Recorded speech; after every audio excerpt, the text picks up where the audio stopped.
June 1941. As Europe was once again plunged into the darkness of war, a new storm was about to rise in the east. In the west, the partition of Poland, the rapid collapse of France, and sudden attacks in the Balkans had brought much of the continent under German control. Now all eyes were on the colossal empire of the Soviet Union. This country was not only an ideological enemy, but also Hitler's last major obstacle, with its rich lands and strategic significance. In Berlin, a meticulously planned operation was already in place. This was not merely a military attack. It aimed to seize the resources of the East, subjugate its population, and completely destroy its defensive capabilities. Its name, chosen defiantly for history, was Barbarossa. After months of preparation, over 3 million soldiers, thousands of tanks, artillery batteries, and air units were deployed along the border. All were awaiting a single command. On the morning of June 22nd, at 4 a.m., silence was shattered by the roar of artillery. German tanks and infantry advanced rapidly, while air bases and command centers were targeted. Most Soviet aircraft were destroyed before they could even take off. Within minutes, communications collapsed, and frontline units lost contact with headquarters. This initial strike was enough to paralyze the Red Army. German forces were divided into 3 main army groups. The northern flank was to advance toward Leningrad, the southern forces targeted Ukraine, and the central group had the most critical mission of all, marching on Moscow.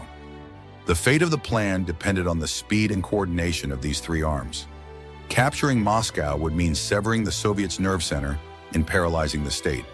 In the early days, German objectives seemed almost within reach. The Soviets were caught unprepared, and in some areas retreated dozens of kilometers without resistance. Within just 2 weeks, hundreds of thousands of soldiers were taken prisoner.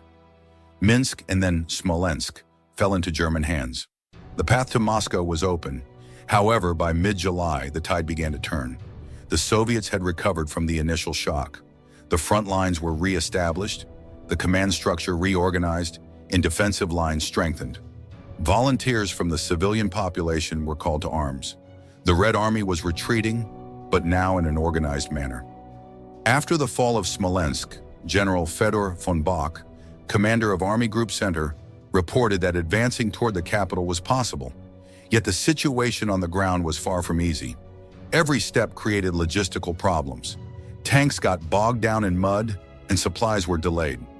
General Heinz Guderian argued that if a rapid attack was launched without delay, Moscow could be taken before the end of the year. But in Berlin, different voices were rising. According to the commander of the army, Franz Halder, Moscow should not be rushed.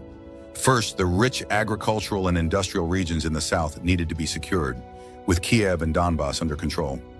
Otherwise, marching on the capital could leave the German army's rear exposed. Franz Halder's view of deprioritizing Moscow drew strong reactions from some generals in Army Group Center. Most notably, General Heinz Guderian reacted with anger. In his eyes, turning toward Kiev was nothing more than a distraction from the main objective. However, the order had come from above. A significant portion of the army would be shifted south, and Kiev would be captured first. This was not just a tactical adjustment. It was a deviation that broke the spirit of the operation. Plans based on the speed of blitzkrieg suddenly slowed down. Tanks were redirected, and the advance shifted from eastward to southward. For weeks, Moscow was pushed into the background. But this delay turned into an invaluable opportunity for the Soviets.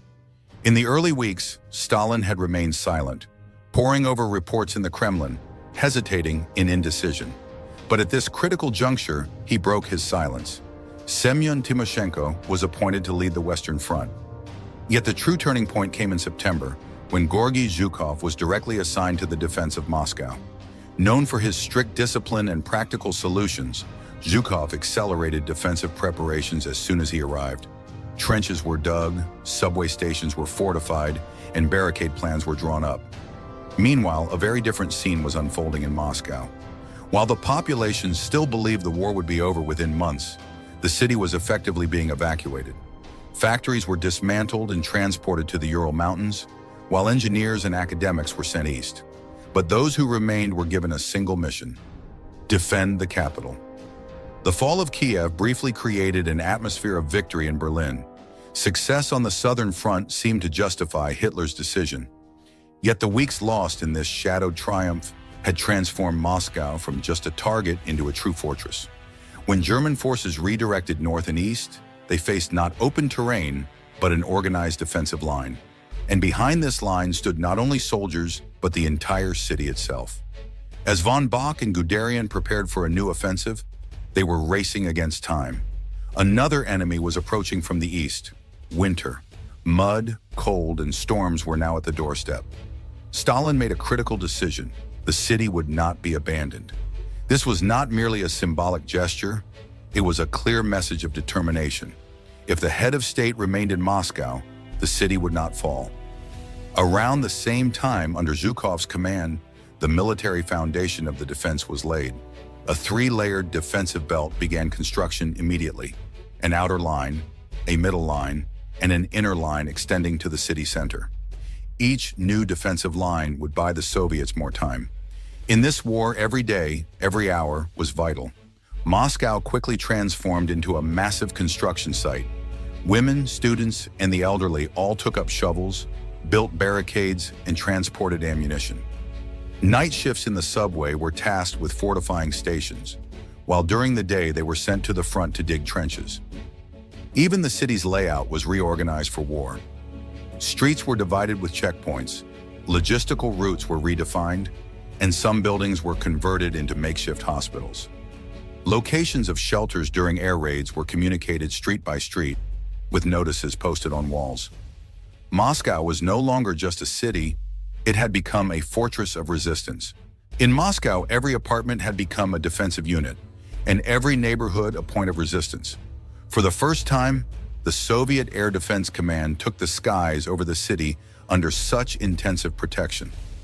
Anti-aircraft batteries were positioned around the city, and observation towers were erected.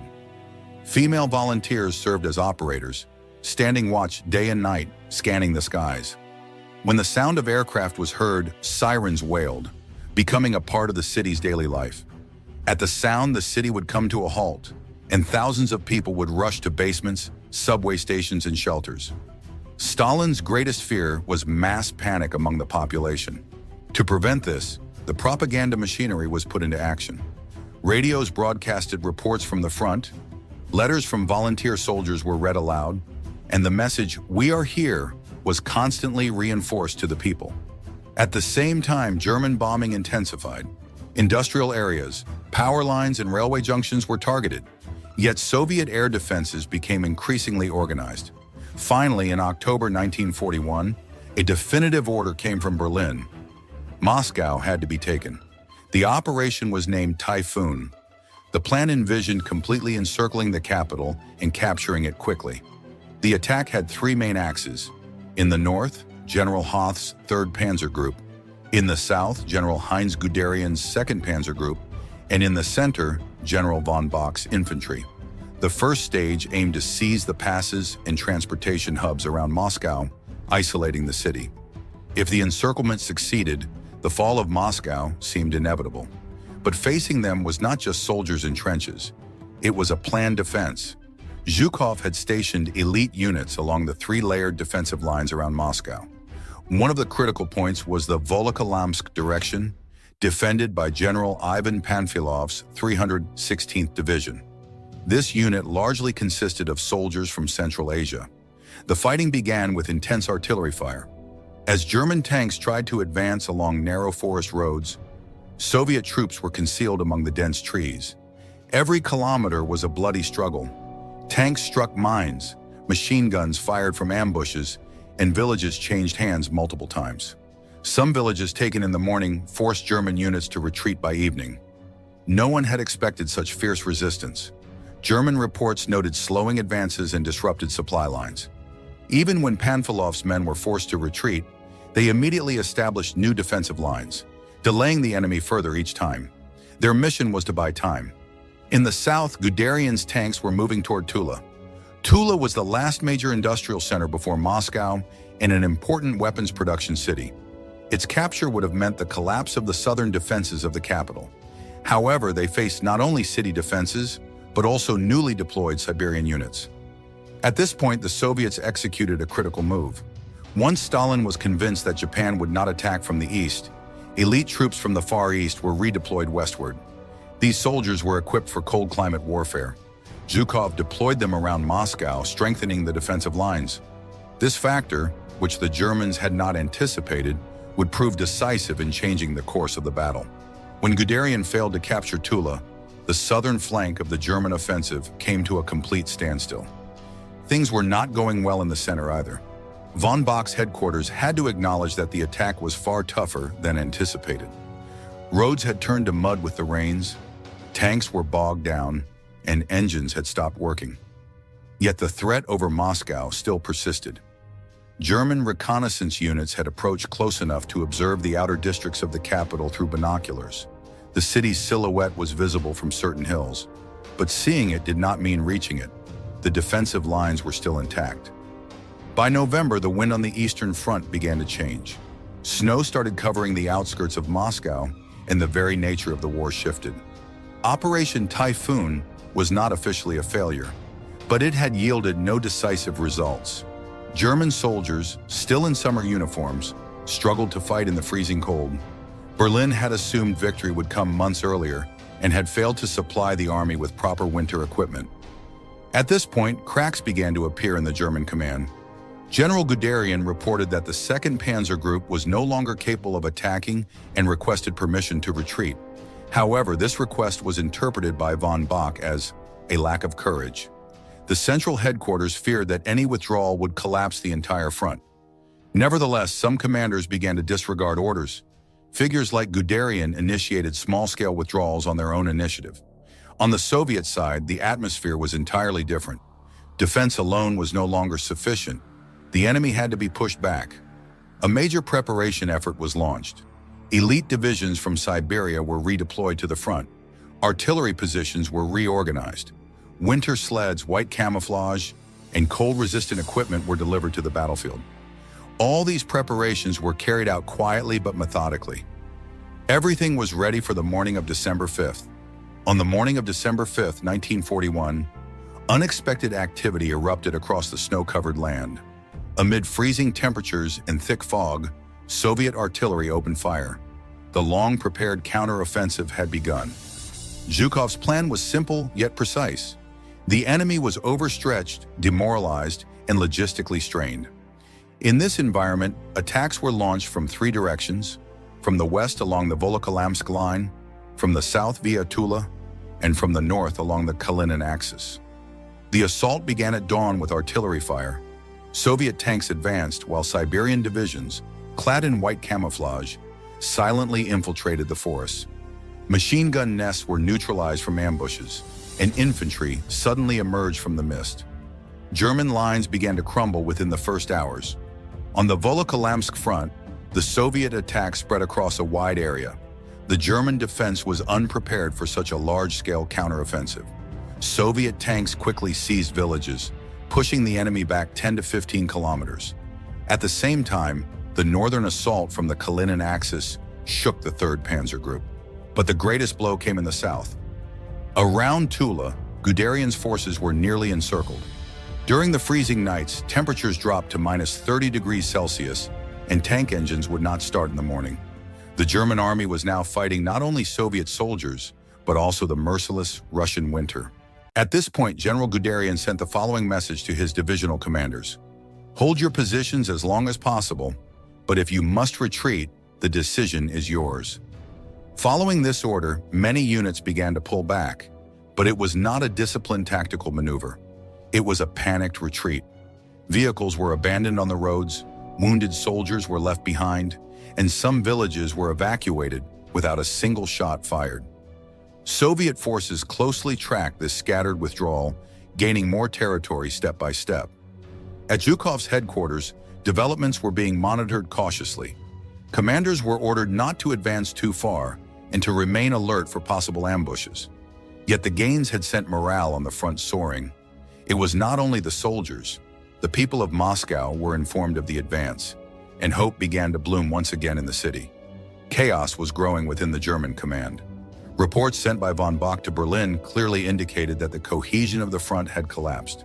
Some battalions had lost contact with the chain of command, and parts of the forward reconnaissance units had been missing for days. Retreat routes were blocked by frozen rivers, and some units got lost at night, moving toward the wrong sectors. By December 12th, the Soviet counteroffensive was successfully advancing along a 250-kilometer front. German units had abandoned even the attempt to defend. This was not the end of the war, but a new beginning on the Eastern Front. For the first time, the German advance had been halted, pushed back, and Moscow had been defended. The Red Army had achieved its first major victory. This victory meant not only reclaiming territory, but also buying valuable time. By mid-January, Soviet forces began constructing new defensive lines. Trenches were dug in the frozen ground, barbed wire was laid beneath the ice, and tank obstacles were repositioned. The goal was now to secure the strategic areas they had won. In Berlin, there was deep disappointment. Moscow's failure to fall was not just a military setback, it was a political and psychological blow. Faith in the Blitzkrieg doctrine had been shaken, and the reality that the war would be longer and more grueling had to be accepted. As a result, von Bock was dismissed, and Guderian was removed from command as a consequence of the withdrawal he had undertaken on his own initiative. Accusations and confrontations began to emerge among the German generals. After the Battle of Moscow, the Eastern Front entered a short period of lull. The war was not over, but it was a prelude to new and greater storms. Yet this period of quiet was priceless for the Soviets. The time gained allowed them to increase production, retrain their army, and strengthen alliances, a window of opportunity that would later change the course of the war.